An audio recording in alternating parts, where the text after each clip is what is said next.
Up with KREM begins now. Good morning, 6 o'clock here on your Wednesday. Thanks so much for joining us here on Up with KREM. I'm Tim Pham. We also want to welcome you in if you're streaming us on KREM 2+. Let's get you out the door and prepared for the day ahead with a look at your weather forecast, Thomas. We're calling for a weather impact alert today, again, because it is still very, very cold. Yeah, and if you're delaying getting out the door because of the cold weather, I don't blame you, because this morning, like yesterday, is just as bitterly cold outside. Our temperature is right at 0 degrees. I've seen it as low as -4 so far this morning, as the temperature does vary a little bit as we approach sunrise here, still about an hour away to that. So we still could drop a couple more degrees before we start seeing the sun later on today. But look at how cold it has been this morning. This appears to be probably our coldest day, even beating out yesterday. -15 in Deer Park is no joke at all. That is extremely cold outside. And in Pullman, you've dropped all the way down to -11 as of this morning. So that is some dangerous stuff. If you got to be outside, make sure it's only for a couple seconds at a time out there to keep yourself safe and warm this morning. Cold weather advisories continue today, though I do think tomorrow will be just as cold for the 4th straight day. Here's a live look at the traffic impact this morning in Spokane Valley. This is I-90 and University. Right now, there is not much traffic out on the roadways. It is very cold this morning, so again, you may be experiencing some of those frosty windshields, so make sure you're scraping it fully off before you head out the door. And if you do encounter any patchy fog this morning, just make sure to keep your low beams on. On Up with KREM, we bring you weather and traffic together every 30 minutes.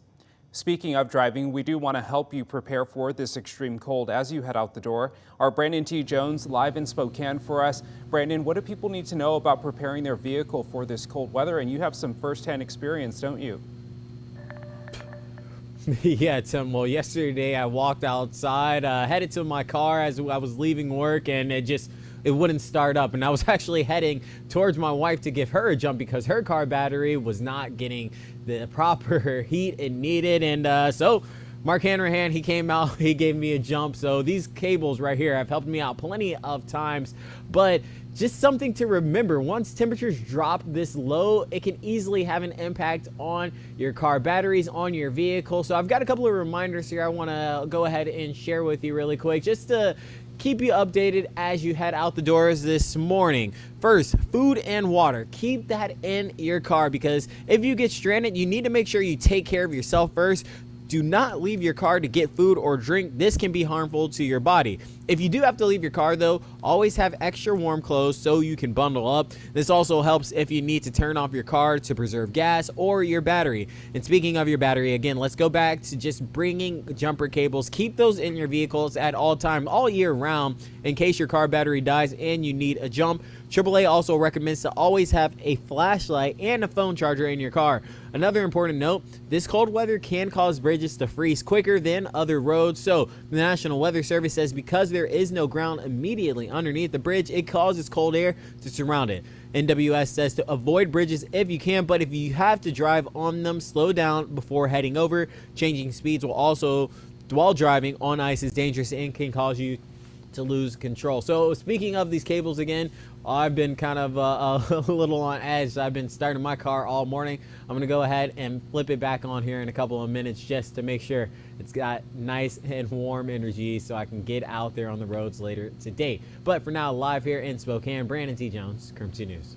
Some good reminders, Brandon. Thank you. It's one of the busiest times of year for the Hagen Cattle and Hay in Chewelah. For decades, the family-owned farm sees dozens of calves born at the ranch every late winter.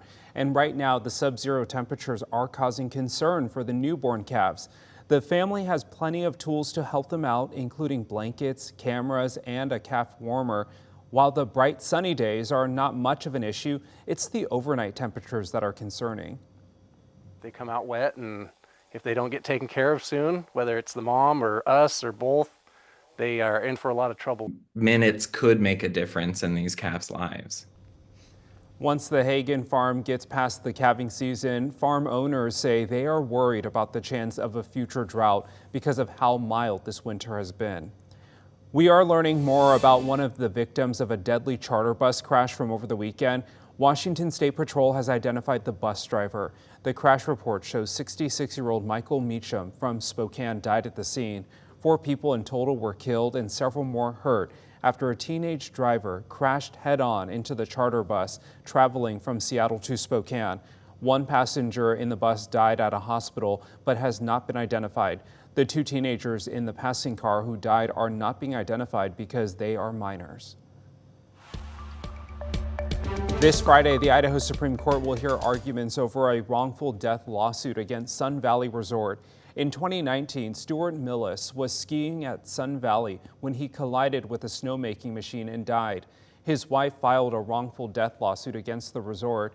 A lower court ruled the case would not move forward because Sun Valley fulfilled its duty to mark snowmaking equipment. The Idaho Supreme Court reversed that ruling in 2023. They said the resort should have had more warnings for the equipment.